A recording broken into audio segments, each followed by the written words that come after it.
我最近特别好奇那种细如发丝的龙须酥是怎么做出来的，所以我买了100多斤糖，我想在家体验一下这个过程。然后做之前我看了1宿教程，我当时感觉我厉害透了，甚至我觉得这玩意儿都没有小时候翻绳难。结果干上之后，那翻车都要翻出花来了，那糖不少软了就少硬了，甚至有一单我那糖拉着拉着还给我弟头发粘一起去。好家伙，正值正月，他头发赶上这么大个节，这事儿我想想都替我爸感到后怕呀。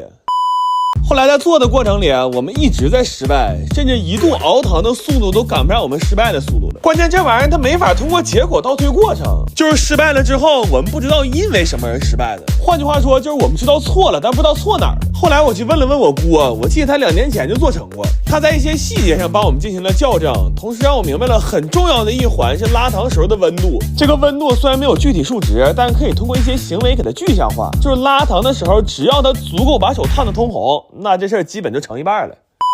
然后随着越来越成型，我们就打算去挑战超大份的了。虽然这大号龙须酥拉起来可比小号难多了，很多环节都是亮面产生了质变。而且我发现多人一起拉糖，考验的其实不是默契，而是情感。那干的时候我仨都快毕业了，我当时就觉得有些老话说的还是有道理的，这3个和尚凑一起呀，他果真是没水喝呀。后来我们在长达30多个小时的失败里边，终于找到了一些技巧。这回拉完之后，那龙须酥真是要比头发丝还细了。然后为了好吃，我们还加了点坚果碎，这吃着跟小时候在街边买的简直一模一样。不过想想也挺神奇，平时我都是看人在夜市拉，从来没想过这玩意儿居然自己在家也能拉。后来其实我又尝试了很多次，我试图能找到一些可以量化的标准，但是成功的概率非常低。所以最后我总结为，只要不是老师傅干这个，那想成功的办法只有一个，就是撞大运。而且这个东西吧，其实不太适合在家做。我们做完了之后，那屋里跟喷过灭火器似的。完了晚上洗澡的时候，居然还洗出一身欠来，你说这你受得了吗？这个。我最近换季老咳嗽，就想买点秋梨膏喝，但是外面卖的也不知道成分纯不纯，所以我索性买了450斤砀山酥梨，我打算自己在家熬点秋梨膏。但是梨这个东西吧，它属于是寒性水果，我看到一个做法是把梨先血皮炒熟，然后再放到一起炖，这样就能去寒了。好家伙，这些梨血皮插丝干了10来个小时，都要给我们累麻了。我心说，要是这么折腾完了还不能去寒的话，那我只能在炖的时候放上2斤羊肉了。然后煮梨肉的时候，我还放了点大枣、生姜、罗汉果。但是接下来有个很费人的事儿，就是要给这些煮熟的果肉滤汁儿。那挤汁儿的时候，我们老卖力了，挤出来的果渣比我拉都干。后来给那手爪都拧成鸡爪了，动2下就开始抽抽。一共挤出1桶半的汁儿，不知道最后熬完膏能不能剩下半桶。然后这玩意儿煮的时候还得全程有人看着，要不然说不准哪下就偷摸自己扑锅了。所以我们快速制定了一个值班表，并且把双人床也安上了。我真是没想到熬一个小小的秋梨膏又他妈在家打上精了。后来我发现这放张床真行，然后为了增强秋梨膏的止咳效果，我还放了点川贝母。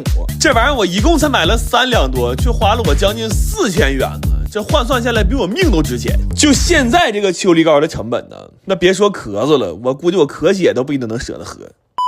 所以最后熬的时候，我们都要吓死了，就生怕它糊了，稍微感觉有点不对劲儿，就立马换锅。整整熬了17个小时，1分钟没合眼，就一直在那不停的搅。那给水熬没之前，差点先给我熬没了。最后450斤梨没加任何水和糖，熬出了41斤秋梨膏，合来1斤成本掉150块钱了。但这绝对是我这辈子最后一次熬秋梨膏了，这玩意儿实在太费人了。就这么说吧，第一天洗梨的时候，我看起来还人模狗样的呢。等做完所有东西之后啊，我靠，我爸看见我都得叫我一声大哥。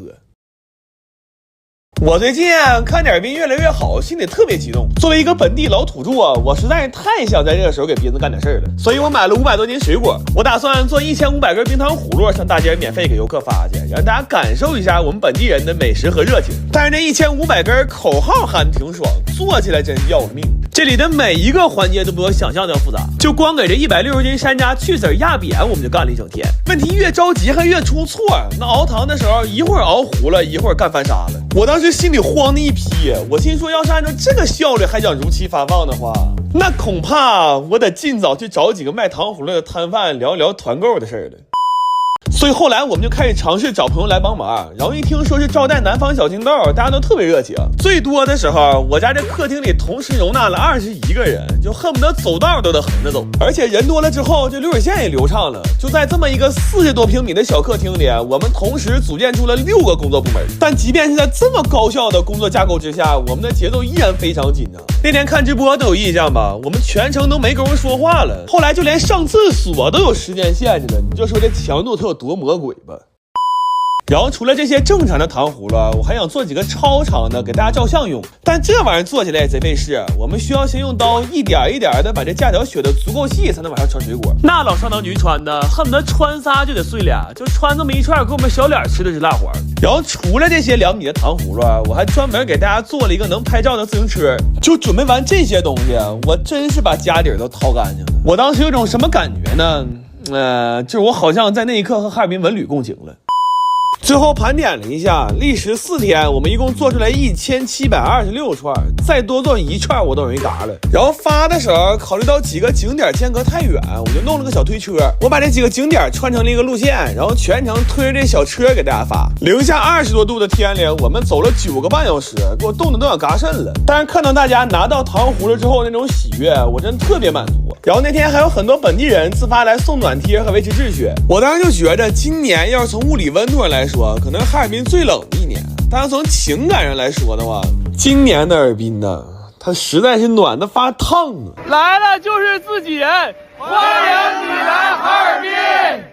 妈，整挺想哭。我最近约了几个南方小土豆去滨海大蟹玩，但是里边现在排队实在是太邪乎了，所以我买了100多斤山楂。我打算提前在家做点酸奶山楂球，然后带到里边留着排队的时候吃。但是想做这玩意儿就得先做山楂糕。这回处理山楂，我是先去的屁，然后烫软了再去它的核根。这种方法虽然麻烦，但却是最适合我们的，因为我们前2天刚捅了3000多粒山楂。我一点不撒谎，我现在看见这个桶子，心脏就有点生理性的突突。然后这山楂加水打成泥之后就可以过筛了，但这玩意儿因为组织纤维太细了，筛起来巨麻烦，而且用刮板还不吃劲儿，就只能用手干。那后来给我干的指纹都快磨没了。但这都不是最魔鬼的步骤，最魔鬼的是后来熬山楂糕。这玩意儿吧，它没法大火，我们一度熬到了第2天早上4点多。完了熬的时候还特别崩，这小点崩出来一烫一个泡。真的就这么做一次之后，我特别佩服那些能在家给孩子做山楂糕的父母。这要是我家孩子以后跟我说想吃那种没有添加剂的山楂棒棒糖啊，哼，我恨不得上去是个牙掰碎的。然后外皮儿，我参考的是最近特别火的酸奶糕的做法，就是奶粉加酸奶一起和成团就可以了。所以最后这个小零食是1块酸奶糕包了几块山楂糕，然后外面还裹了点奶粉。这东西吃起来酸酸甜甜的，特别好吃，关键嚼起来口感还特别紧实，但就是做起来效率太低了。我们一共是做了7、8个小时才传出来300多个球，所以后来我非常果断，就把大部分的山楂糕都直接做成山楂糕了。主要我算了一下，要是想把这些东西都做成酸奶山楂球的话，那可能做完滨海大街都化了个嘚儿的了。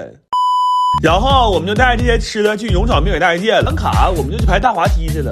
今年这园区里好玩的东西实在太多了，尤其是蹦野迪那段实在太嗨了，我们这顿跟着摇头啊，以至于没等他低蹦完呢，我弟就把脖子给闪了。就看他这个状态，我估计他得带这个脖套回家吃年夜饭了。